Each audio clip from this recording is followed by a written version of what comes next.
Well, there's a lot of difference of opinion about it, and there's a faction of people who insist that there are different diets for different people. But I think that the evidence is fairly clear that that's not true, and there really is an appropriate diet for humans, just like there's a best diet for cats, dogs, elephants, and any other mammal. And the best diet for humans is one that is plant-based, almost all calories coming from 4 principal food groups: fruit, vegetables, whole grains, and legumes. It's low in fat, high in fiber, not very much processed food. None is great, but in today's world, I don't know how realistic that is. What we have seen in nutrition for many, many years, I must say, is a lot of confusion. You go and survey people, outside of the science and ask them what do they think about nutrition is, and you can hear all kinds of comments. I eat this, I eat that, and this is good and this is not good.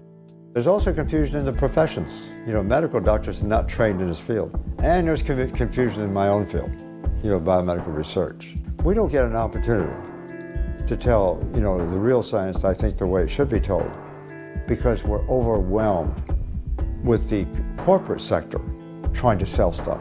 We are living in extreme times where we have 27% of people dying of heart disease, 25% of cancer, 10% of stroke, 4 or 5% from diabetes, the same number for Alzheimer's.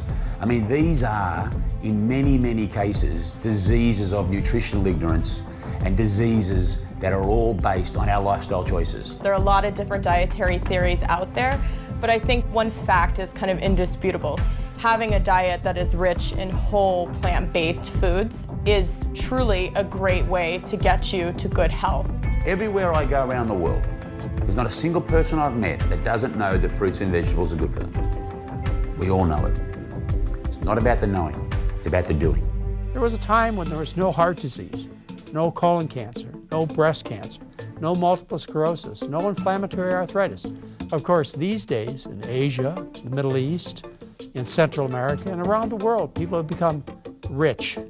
They have given up much of their starch and they replaced it with meat and dairy. Throughout history, rich people, the royalty, the pharaohs, the queens, the kings, the priests, the priestesses, the people could afford to eat the meat. They had artery disease, they had obesity, they were sick. Nothing's changed except for the number of kings and queens living in the world.